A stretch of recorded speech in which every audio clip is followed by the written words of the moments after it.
Scott and Gimple talks with THR about those apparent time jumps, Father Gabriel's future and the all-out war ahead. Warning, this story contains spoilers from the Season 8 premiere, Mercy, of AMC's The Walking Dead.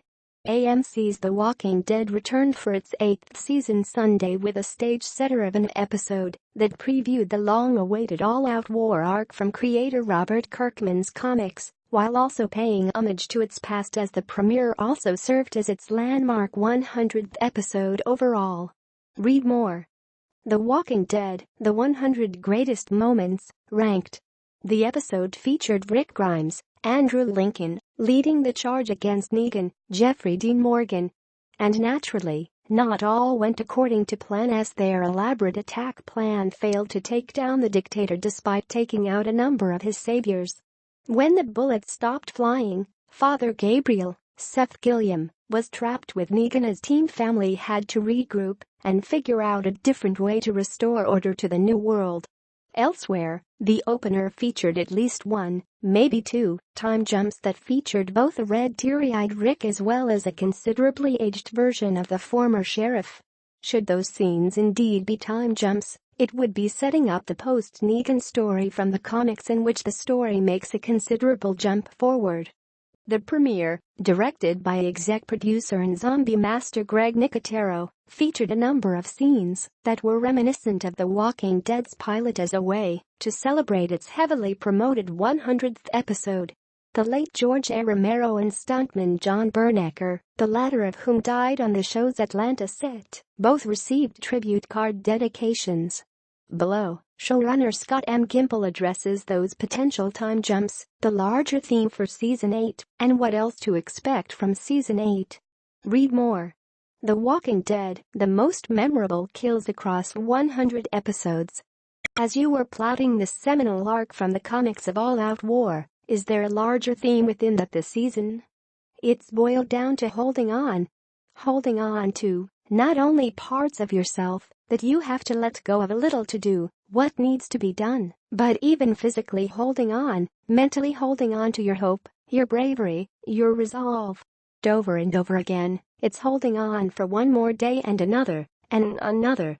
It's a very heroic thing to try to hold on to what you have, who you are, and the resolve that you had when you started an incredible enterprise. Read more. Walking Dead turns 100, taking a stroll through the show's apocalyptic set. Is all-out war a half or full season story? The difference between the first half and the second, I won't say story-wise what is resolved and when, but the tone and the stakes are very different between the first and second half of the season. There's a left-hand turn that really focuses things up in a very different and weird way. How much did our current political climate influence this season, given how much of it is Rick trying to take down a dictator? I can see why that's a question people would say that. But anyone who watches and thinks we're talking about current events, it would be strange to think about since the comics came out years ago. Yet there are certain things we did this season that people may compare to current events, even though it isn't. It's just about human experience. Rick and Negan had their first face-off. Why doesn't Rick just shoot him when he had the chance? What shouldn't be glossed over is Rick is offering surrender to everyone else. He wants them to, more or less, be on his side after that. If he just shot Negan there, that would have been a shortcut to the war. He was making a play to not be in full violence with these people, because you see what happens after that. The next step for everybody is pretty heavy and intense. If in fact Negan's other lieutenants had given up, it would have been over. Father Gabriel is trapped in the trailer with Negan. Is that the start of a longer story, or will it be dealt with quickly? In short, is Father Gabriel doomed? It certainly looks like he's doomed. It's the beginning of a story. Both characters have things to do, and a path to tread and things to befall them. We will play out that story. Read more. Walking Dead turns 100, a glimpse into the future from the Atlanta set.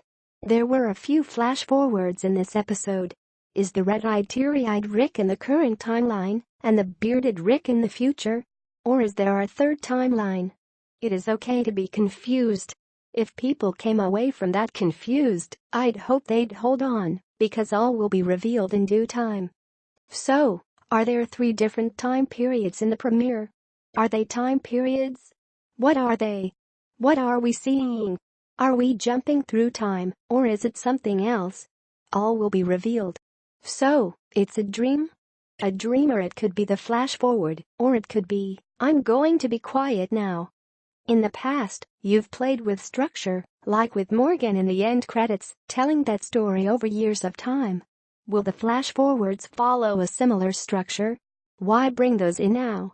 I will neither confirm or deny what they are, but you will know halfway through the season what they are, why they're there, what they mean, and what they mean for the future of the show.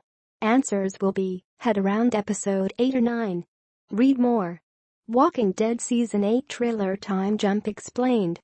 Andrew Lincoln has said that there's a world in which the show exists without him. Looking to the future, is there a point in which that could become a reality in the immediate future? Anything is possible. We want to keep doing this show for a while, but you never know. It's hard for me to talk about the far-flung future and know one way or another. But this is a show that shoots itself in the foot on a regular basis, and it's our job to make it a great show. Anything is possible. John Bernthal is now the Punisher on Netflix. We have a Starfleet captain in Sonequa Martin Green on CBS All Access's Star Trek Discovery. You never know. Everything is on the table, always in service to the story. How does this premiere set the tone for what's to come from the remainder of the season? This is more for the first half of the season, but it's about throwing the throttle open. These first 4 episodes are the most intense string of episodes that we may have ever had. Then it only takes a breath. It's a very intense season. It's a very unusual season for us. It's incredibly propulsive. There are so many people in every episode. This is physically the hardest season we've had for everyone, cast and crew. It's getting exponentially more intense, and the first 4 episodes speak to that. It's that kind of season. This is the most intense season. It's a very action-forward season, and there's emotion in between all the action. Things start to build up from episodes 5 to 8, but these first 4, people are still feeling these first 4. The Walking Dead audition tales, 31 stars tell all. View slideshow. Anything else coming up that we should be discussing? There's an extended episode smack in the middle of the first half of the season. There's some interesting characters ahead. Maybe in the second half of the season we'll see some unusual stuff like that. There's some pretty astounding comic moments brought to life that I've been looking forward to seeing on TV for a long time. As for interesting characters ahead, could Alpha and the Whisperers be coming sooner rather than later? Have you talked to Nicotero about how you could do that? You're talking about how the Whisperers dress? That will be super ruined for people. There is no way not to. That was such a great reveal in the book. It was so cool. On a different note, you've boarded Fear the Walking Dead as an ep, and the spin-off is going to cross over with the flagship, which Kirkman originally said wouldn't happen. Rumor is Michael Cudlitz may appear in Houston in the Fear timeline, or Michael Greyeyes could show up in Alexandria. Can you comment? I don't want to take any rumors down. I think people should talk about it. But I want people to see it when it's on TV.